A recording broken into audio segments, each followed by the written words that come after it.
Hey, good morning, Pastor Steve here.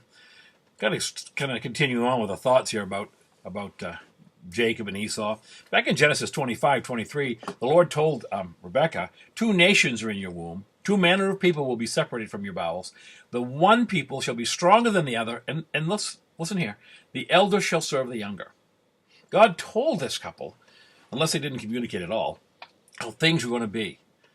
It's no wonder the son took it into his own hands to get the best deal. The birthright, the rights of inheritance. Mom and Dad forgot to follow God's plan. Because Isaac preferred Esau, he doggedly proceeded to go by tradition rather than listening to God's plan. God's plan was worked, but not in the best way. God can take the folly of people and make it work his way. But it's far better to go God's way. So now there's hatred and there's dissension in this family because Jacob has stolen that birthright. 2 Samuel 22:31 and Psalm 18:30, I think, says the same thing. As for God, his way is perfect. The word of the Lord is tried. He's a shield to them that trust him. Do you find yourself rushing ahead of God to get your plan in place? Is your mission God's mission? Have you ever had a pet agenda that you have decided to follow apart from the mandate left us to make disciples? It's easy to feel that something's right. What was the song Debbie Boone sang? It can't be wrong if it feels so right. Excuse me? This story and many other life experiences says it sure can be wrong, even if it does feel so right. So stick with God's plan, as shown in his word. You'll save a great deal of trouble in the long run.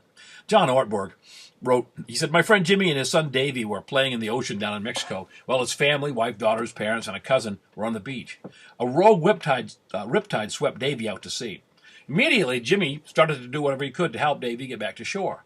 But he pretty soon was swept away in the tide as well. And he knew that in a few minutes, both he and Davey would drown. He tried to scream, but they couldn't hear him. Now, Jimmy's a strong guy, an Olympic decathlete. But he was powerless in the situation. And he was carried along by the water. He had a chilling thought. My wife and my daughters are going to have a double funeral. Meanwhile, his cousin, who understood something about the ocean, saw what was going on.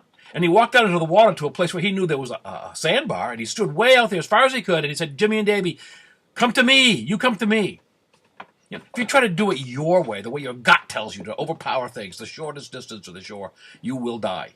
If you think for yourself, you will die. God says, if you come to me, you will live. That's it, death or life. Your way or God's way. You ponder that, Pastor Steve.